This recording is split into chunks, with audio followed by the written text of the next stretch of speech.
അസ്സലാമു അലൈക്കും വറഹ്മത്തുള്ളാഹി വബറകാതുഹു. മഗ്രിബ് സമയത്ത് ഒരു സൗദി പൗരൻ മരണപ്പെടുകയും ഖബറടക്കത്തിനായി ജന്നത്തുൽ ബഖീയിലേക്ക് കൊണ്ടുപോയപ്പോൾ എല്ലാവരെയും അത്ഭുതപ്പെടുത്തിയ ഒരു അമാനുഷിക സംഭവം നടക്കുകയും ചെയ്തു. അത് കണ്ട് ആളുകൾ അല്ലാഹു അക്ബർ എന്ന് തക്ബീർ മുഴക്കി. ഈ വീഡിയോ സോഷ്യൽ മീഡിയയിൽ അതിവേഗം പ്രചരിച്ചു. പ്രിയ പ്രേക്ഷകരെ, ഒരു അനുഗ്രഹീത ദിവസത്തിൽ പ്രായമായ ഒരു സൗദി പൗരൻ ഈ ലോകത്തോട് വിട പറഞ്ഞു. മസ്ജിദു നബവിക്കുള്ളിൽ വച്ച് അദ്ദേഹം അവസാന ശ്വാസം വലിച്ചപ്പോൾ അവിടെ ഒരു ബഹളമോ പരിഭ്രാന്തിയോ ഉണ്ടായില്ല. മറിച്ച് അവിടെ കൂടിയിരുന്ന എല്ലാവരെയും അത്ഭുതപ്പെടുത്തിയ അസാധാരണമായ ഒരു കാര്യമാണ് സംഭവിച്ചത്. ഇങ്ങനെയൊരു സംഭവം നടക്കുമെന്ന് ആളുകൾക്ക് വിശ്വസിക്കാൻ കഴിഞ്ഞില്ല. ഈ കാഴ്ചയ്ക്ക് സാക്ഷ്യം വഹിച്ച വിശ്വാസികളുടെ ഈമാൻ കൂടുതൽ ശക്തിപ്പെട്ടു. പ്രിയ സുഹൃത്തുക്കളെ, അനുഗ്രഹീത മാസത്തിൽ ഉംറ നിർവഹിക്കാനായി നിരവധി തീർത്ഥാടകർ സൗദി അറേബ്യയിലേക്ക് യാത്ര ചെയ്യാറുണ്ട്. ഈ പുണ്യസ്ഥലങ്ങളിലെ ഇഫ്താർ കാഴ്ചകൾ വിവരണാതീതമാണ്. എല്ലാ വർഷവും മുസ്ലിങ്ങൾ അള്ളാഹുവിന്റെ പ്രീതിക്കായി പട്ടിണിയും ദാഹവും സഹിച്ച് ആരാധനകളിൽ മുഴുകി നോമ്പെടുക്കുന്നു. ഇഫ്താർ സമയത്ത് അവരുടെ എല്ലാം ചുണ്ടിൽ ഒരു പൊതു പ്രാർത്ഥനയുണ്ടാകും. നാഥ, മറ്റൊന്നുമില്ലെങ്കിലും മരിക്കുന്നതിനു മുമ്പ് കഅബ സന്ദർശിക്കാനുള്ള ഭാഗ്യമെങ്കിലും എനിക്ക് നൽകണമേ. മുജീബ് ഒരു തയ്യൽക്കാരനായിരുന്നു. അദ്ദേഹം തന്റെ പ്രദേശത്ത് ഒരു ചെറിയ കട നടത്തിയിരുന്നു. എന്നിരുന്നാലും ഉപഭോക്താക്കൾ പലപ്പോഴും പണം നൽകാൻ വൈകിപ്പിച്ചു. വർഷങ്ങളായി പല പഴയ കടങ്ങളും കുമിഞ്ഞുകൂടി മുജീബ് തന്നെ അവയിൽ പലതും മറന്നുപോയിരുന്നു. അദ്ദേഹത്തിന്റെ ദയയും സൗമ്യവുമായ സ്വഭാവം കാരണം പണത്തെച്ചൊല്ലി ആളുകളോട് തർക്കിക്കാൻ അദ്ദേഹത്തിന് കഴിഞ്ഞിരുന്നില്ല. ചുളിഞ്ഞ കൈകളാലും വിറയ്ക്കുന്ന ചുണ്ടുകളാലും അദ്ദേഹം മക്കയും മദീനയും സന്ദർശിക്കാനുള്ള അവസരത്തിനായി രാത്രി മുഴുവൻ പ്രാർത്ഥിക്കുമായിരുന്നു. അദ്ദേഹം താമസിച്ചിരുന്ന സൗദി അറേബ്യയിലെ പ്രദേശം മക്കയിൽ നിന്ന് മാസങ്ങൾ യാത്രാ ദൂരമുള്ളതായിരുന്നു. പ്രിയ സുഹൃത്തുക്കളെ, ഈ മനുഷ്യൻ 5 നേരവും നിസ്കരിക്കുന്ന ഖുർആൻ ഹാഫിളായ ഒരു ഭക്തനായിരുന്നു. ജോലി ചെയ്യുമ്പോഴും അദ്ദേഹം വിശുദ്ധ ഖുർആനിലെ വചനങ്ങൾ പതിയെ ഓതുമായിരുന്നു. ദിവസം മുഴുവൻ ജോലി ചെയ്തിട്ടും രാത്രിയുടെ ഒരു ഭാഗം അദ്ദേഹം ആരാധനയ്ക്കായി നീക്കിവച്ചു. അങ്ങനെയിരിക്കെ ഒരു ദിവസം ഒരുപക്ഷെ അദ്ദേഹത്തിന്റെ പ്രാർത്ഥനയ്ക്ക് ഉത്തരം ലഭിച്ചിരിക്കാം. അദ്ദേഹത്തിന്റെ പ്രദേശത്തുള്ള ഒരു ഷെയ്ഖ് ശുദ്ധ റമദാൻ മാസം മക്കയിലും മദീനയിലും ചെലവഴിക്കാൻ ഒരു യാത്രാ സംഘത്തെ ഏർപ്പാടാക്കി. മുജീബ് പള്ളിയിൽ നിസ്കാരത്തിലായിരിക്കെയാണ് ഈ അറിയിപ്പ് കേൾക്കുന്നത്. ആ വാക്കുകൾ കാതുകളിലെത്തിയ നിമിഷം അദ്ദേഹം പൊട്ടിക്കരഞ്ഞു. ആ കരച്ചിൽ അടക്കാനാവാത്ത തേങ്ങലുകളായി മാറി. ആ നിമിഷം ഒരാൾ അദ്ദേഹത്തെ സമീപിച്ചോളിൽ കൈവച്ച് അദ്ദേഹത്തിന് ആ സന്തോഷവാർത്ത നൽകി. ഒരു നിമിഷം മുജീബിന്റെ ഹൃദയം നിലച്ചതുപോലെയും പിന്നെ വീണ്ടും മിടിച്ചതുപോലെയും തോന്നി. അദ്ദേഹത്തിന്റെ ആയുഷ്കാല സ്വപ്നം സഫലമാകാൻ പോകുകയായിരുന്നു. അദ്ദേഹം ഉംറ നിർവഹിക്കാൻ പോകുന്നു. അദ്ദേഹത്തിന്റെ സന്തോഷത്തിന് അതിരുകളില്ലായിരുന്നു. അപ്പോൾ തന്നെ അദ്ദേഹം അള്ളാഹുവിന് നന്ദി പറഞ്ഞുകൊണ്ട് സുജൂദിൽ വീണു. അനുഗ്രഹീത റമദാൻ മാസത്തിൽ അള്ളാഹു അവിടുത്തെ ഭവനത്തിലേക്ക് അദ്ദേഹത്തെ ക്ഷണിച്ചിരിക്കുന്നു. കുറച്ചു ദിവസങ്ങൾക്ക് ശേഷം കുടുംബത്തോട് വിട പറഞ്ഞ് അദ്ദേഹം യാത്രാസംഘത്തിനൊപ്പം യാത്ര തിരിച്ചു. അദ്ദേഹത്തിന്റെ കണ്ണുകൾ ആദ്യമായി കഅബയെ കണ്ടപ്പോൾ അദ്ദേഹത്തിന് പ്രാർത്ഥിക്കാതിരിക്കാൻ കഴിഞ്ഞില്ല. അല്ലാഹുവേനിന്റെ ഈ നിസ്സാരദാസനെ നീ ഇവിടെ എത്തിച്ചിരിക്കുന്നു.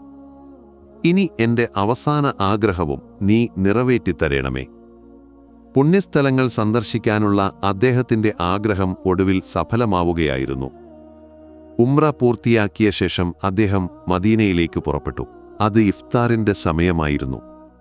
മസ്ജിദുൻ നബവിയുടെ മുറ്റം ഭക്തിയാലും നന്ദിയാലും നിറഞ്ഞിരുന്നു. അവിടെയിരുന്ന തീർത്ഥാടകർ തങ്ങൾക്ക് ലഭിച്ച മഹാഭാഗ്യത്തെ ഓർത്ത് അത്ഭുതപ്പെട്ടു. ബാങ്ക് വിളി മുഴങ്ങിയപ്പോൾ മുജീബ് പച്ചക്കുബയിലേക്ക് നോക്കി. അദ്ദേഹത്തിന്റെ കണ്ണുകൾ ഈറനണിഞ്ഞു. അദ്ദേഹം ഹൃദയംഗമമായി ഒന്നേ പ്രാർത്ഥിച്ചു: അല്ലാഹുവേനിന്റെ ഈ എളിയ ദാസന് ഈ പുണ്യഭൂമിയിൽ അടക്കം ചെയ്യപ്പെടാനുള്ള ബഹുമതി നൽകണമേ. അത് ദൈവികമായി പ്രാർത്ഥന സ്വീകരിക്കപ്പെട്ട നിമിഷമായിരുന്നു. ആകാശത്ത് ഒരു ചുവന്ന വര പ്രത്യക്ഷപ്പെടുകയും നിഗൂഢമായ നിഴൽ പോലുള്ള ഒരു അസ്തിത്വം ഭൂമിയിലേക്ക് ഇറങ്ങിവരികയും ചെയ്തു. മുജീബിന്റെ മുഖത്ത് ഒരു പുഞ്ചിരി വിടർന്നു. അദ്ദേഹം ഉറക്കെ ഷഹാദത്ത് കലിമ ഉച്ചരിച്ചു. ആ അവസാന വാക്കുകൾ ഉച്ചരിച്ചയുടൻ നോമ്പുകാരനായിരിക്കെ തന്നെ അദ്ദേഹം മരണപ്പെട്ടു. ചുറ്റുമുള്ള ആളുകൾ ഈ അസാധാരണ നിമിഷത്തിന് സാക്ഷ്യം വഹിച്ച് സ്തബ്ധരായി നിന്നു. അദ്ദേഹത്തിന്റെ ഖബറടക്കത്തിനുള്ള ക്രമീകരണങ്ങൾ അതിവേഗം നടത്തുകയും മൃതദേഹം ജന്നത്തുൽ ബഖീഇൽ അടക്കം ചെയ്യാൻ കൊണ്ടുപോവുകയും ചെയ്തു. അവിടെ കൂടിയിരുന്ന തീർത്ഥാടകർ അത്ഭുതത്തോടെ നോക്കി നിന്നു. കൂടുതൽ ആളുകൾ എത്തിയപ്പോൾ അന്തരീക്ഷം അല്ലാഹു അക്ബർ സുബ്ഹാനല്ലാഹ് എന്നീ തക്ബീറുകളാൽ നിറഞ്ഞു. തങ്ങൾ കണ്ടത് വിശ്വസിക്കാൻ അവിടെ ഉണ്ടായിരുന്നവർ പാടുപെട്ടു. ആഴത്തിലുള്ള മേഘങ്ങൾക്കിടയിൽ ആകാശത്ത് മുജീബിന്റെ മയ്യത്തിന് നേരെ മുകളിൽ ഒരു പ്രകാശരൂപം നിൽക്കുന്നത് അവർ കണ്ടു. ആ ആത്മാവിനെ ജന്നത്തുൽ ബഖീയിലേക്ക് ആനയിക്കാനുള്ള ദൈവിക കൽപ്പന ലഭിച്ചതുപോലെ അത് നിലകൊണ്ടു. ആകാശത്തിലെ ആ പ്രകാശമാനമായ അസ്തിത്വത്തിലേക്ക് കണ്ണുകൾ പതിഞ്ഞപ്പോൾ ആളുകൾ ഭയഭക്തിയോടെ വിറച്ചുപോയി. അവരുടെ അസ്തിത്വം തന്നെ ആദരവിനാൽ മരവിച്ചതുപോലെയായി. അവരെ ബാധിച്ച അതിയായ വികാരം കാരണം മയ്യത്ത് കൊണ്ടുപോയിരുന്നവർക്ക് തങ്ങളുടെ പിടിവിട്ടു പോകുമോ എന്ന് തോന്നിപ്പോയി. ആ ദൈവിക രൂപം പൂർണ്ണമായും ദൃശ്യമായിരുന്നില്ലെങ്കിലും അതിൻ്റെ പ്രകാശമാനമായ സാന്നിധ്യം വ്യക്തമായിരുന്നു. ഇത് ഒരു സാധാരണ അസ്തിത്വമല്ലെന്ന് എല്ലാവർക്കും വ്യക്തമായിരുന്നു. അത് സർവശക്തന്റെ ഇച്ഛയാൽ നിയോഗിക്കപ്പെട്ട മനുഷ്യന്റെ ധാരണയ്ക്ക് അതീതമായ ഒന്നായിരുന്നു. ആർക്കും എന്താണ് സംഭവിച്ചതെന്ന് പൂർണ്ണമായി മനസ്സിലാക്കും മുമ്പേ ആകാശം ഇരുണ്ട മേഘങ്ങളാൽ മൂടുകയും താമസിയാതെ ശക്തമായ മഴ പെയ്യാൻ തുടങ്ങുകയും ചെയ്തു. ആളുകൾ അപ്പോഴും ഞെട്ടലിലായിരുന്നു. ആരാണ് ഈ മനുഷ്യൻ? ഇദ്ദേഹത്തിനു വേണ്ടിയാണോ സ്വർഗത്തിൽ നിന്ന് ഒരു പ്രകാശരൂപം പോലും ഇറങ്ങി വന്നത് എന്ന് അവർ അത്ഭുതപ്പെട്ടു. പക്ഷേ അത് മാത്രമായിരുന്നില്ല. അദ്ദേഹത്തിന്റെ ഖബർ തയ്യാറാക്കുമ്പോൾ പൂക്കളുടെ മനം മയക്കുന്ന സുഗന്ധം അന്തരീക്ഷത്തിൽ പരന്നു.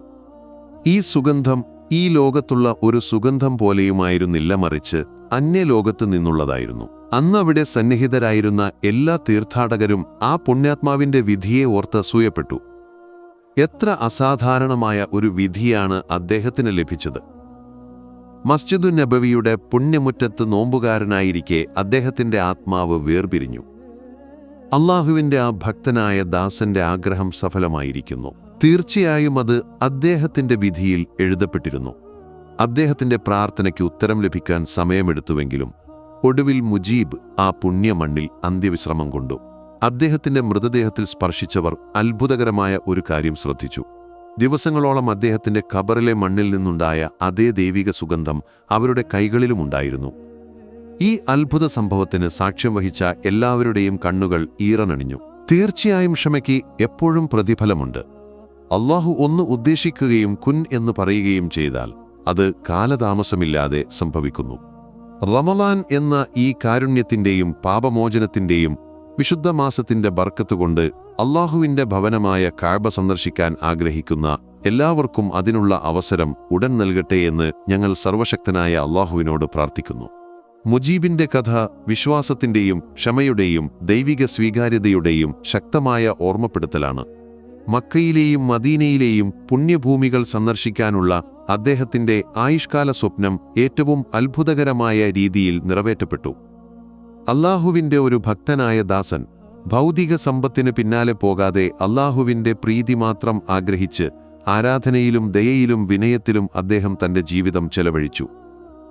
നല്ലൊരു അന്ത്യത്തിനായുള്ള അദ്ദേഹത്തിന്റെ അചഞ്ചലമായ പ്രാർത്ഥനകൾ ഏറ്റവും പുണ്യമായ സ്ഥലത്ത് വെച്ച് ഏറ്റവും അനുഗ്രഹീത മാസമായ റമളാനിൽ നോമ്പുകാരനായിരിക്കെ അല്ലാഹു സ്വീകരിച്ചു.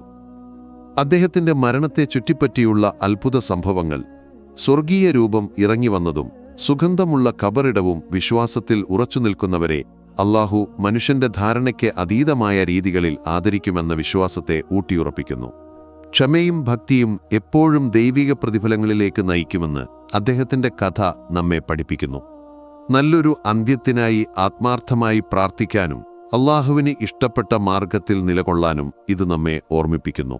എല്ലാ വിശ്വാസികൾക്കും അല്ലാഹുവിന്റെ പുണ്യഭവനം സന്ദർശിക്കാൻ അല്ലാഹു അവസരം നൽകട്ടെ. ഈ ലോകത്തുനിന്ന് മാന്യമായ ഒരു വിടവാങ്ങൽ നൽകി അവരെ അനുഗ്രഹിക്കട്ടെ. ആമീൻ. അല്ലാഹുവേ, ഞങ്ങളെ എല്ലാവരെയും നീ നേർവഴിയിലാക്കണമേ.